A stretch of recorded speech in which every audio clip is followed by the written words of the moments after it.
Ladies and gentlemen, welcome to It's Rainmaking Time. Paul Smith is a retired Army intelligence officer and Operation Desert Storm veteran.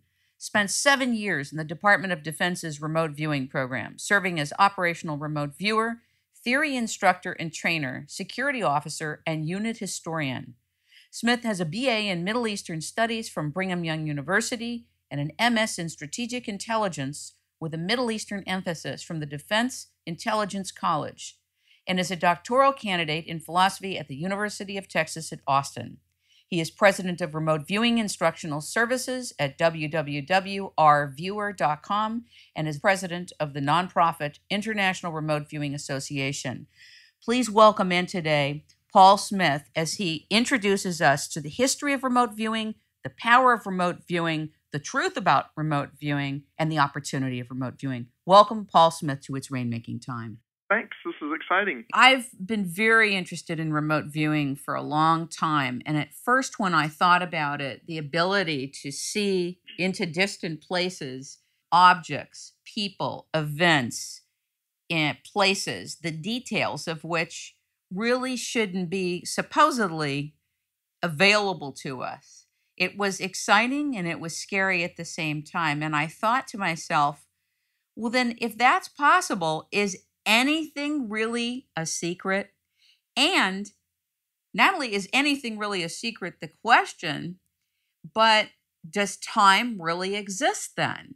Because in order to go back at that level of the past and to be able to hone in using the protocol and methods of remote viewing, something has to be almost recorded in some dimension or on some level. Can you explain that and also introduce your definition of what remote viewing is? Well, the short answer to whether I can explain or not is no. However, I can speculate. Well, let's see. No, we actually have two different questions on the table. Maybe I should start with remote viewing. Please. Remote viewing, interesting. It's been an underlying human phenomenon, human faculty that everybody has, and in fact has been practiced in different forms for probably millennia.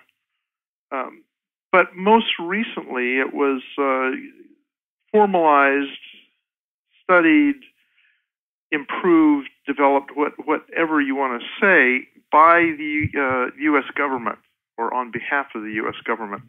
It's an ability that all of us have to perceive and become aware of distant places, people, things, or events without having any other connection than our own mental abilities. Wouldn't the average person associate what you just described as being clairvoyance or being psychic? Yes, and they might even associate with psychic, but I'll talk about the difference there in a minute. It is actually a form of clairvoyance. In fact, I'll often tell people that I teach a form of disciplined or controlled clairvoyance. But the kind of the difference here, really, it should have been called remote perception. And there actually is a laboratory that did call it that. The PAIR lab, you may be familiar with that, the Princeton Engineering Anomalies Research Lab at Princeton University, followed the remote viewing protocol, essentially, added a precognitive element to it, but they called it remote perception.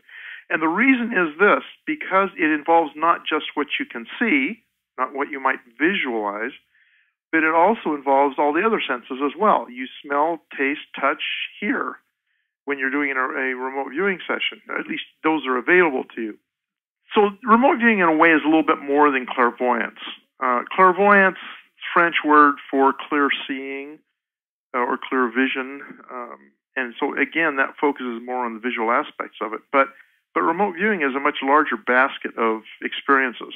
Now, I should up front put in the caution here that it isn't the same kind of experience one has if one is walking down the street and smelling things and feeling things and seeing things. It isn't that pronounced, it isn't that strong as direct seeing and hearing and smelling in a normal waking environment. But what comes in, I often describe as it's like a half-remembered memory that you know is not a memory you had. So you have, in quality, it is kind of ephemeral, but it is, if you learn how to get into the groove where the information is coming in, the experience is vague but yet present. And when you learn to distinguish that, then you know that you're getting real information, and you are able to then cognize and describe what you're experiencing. Do you agree that with Ingo Swann, one of the fathers of remote viewing, that this faculty or ability has been a sidelined human function in a world run by scientists and skeptics, and that this is really available to all people who are receptive to this? Is that correct? I think it's basically correct. And he's right about it being sidelined, although it hasn't always been scientists and skeptics. It's been anyone who is more of a touching. If you can't see it, feel it, smell it, or touch it, it's not real. Those kind of folks aren't always scientists and skeptics, but they tend to reject anything that is subjective or is something they can't really grab a hold of. And that actually came to bite us in the end in the remote viewing military program, because those kind of folks can also be managers in bureaucracies, right? and that ended up being a problem, but we can talk about that later. So weren't you one of the first people or one of the first teams of formal remote viewers that were trained, or were you? Well, I was kind of a second generation. Okay. When the military program got started, there was a select group of about 6 folks with some part-timers in addition who were chosen to start the program in 1979. I and my colleagues started coming in around 1983, and we, in a way, were I don't want to say product improved, because the folks that went before us were really good. But we had a different approach that was presented to us called controlled remote viewing. It was a more formal, structured method developed by the folks who originally developed remote viewing in general. It was developed, the controlled remote viewing was developed as a way of being able to transfer to non-psychics, people who had not demonstrated psychic ability in the past, to transfer to non-psychics some of the functionality that the more accomplished remote viewers have demonstrated. So in other words, it's a transferable skill, and this methodology is developed to make it more transferable, and it worked. Before we go in more thoroughly into what the applications are, some of the inner workings of how one learns it, I would like you to explain what, in your view, led you into remote viewing, and whether you think it was synchronicity, or it just happened, or divined, or in fact it was just an opportunity that dropped in your lap. And your original first impressions, I think, were interesting in your book titled Reading the Enemy's Mind, Inside Stargate, America's Psychic Espionage Program. I mean, somebody hears that and they're like, wow. Why worry about the National Security Agency going through your data, your internet, and your phone when you got this, right? That's right. Yeah,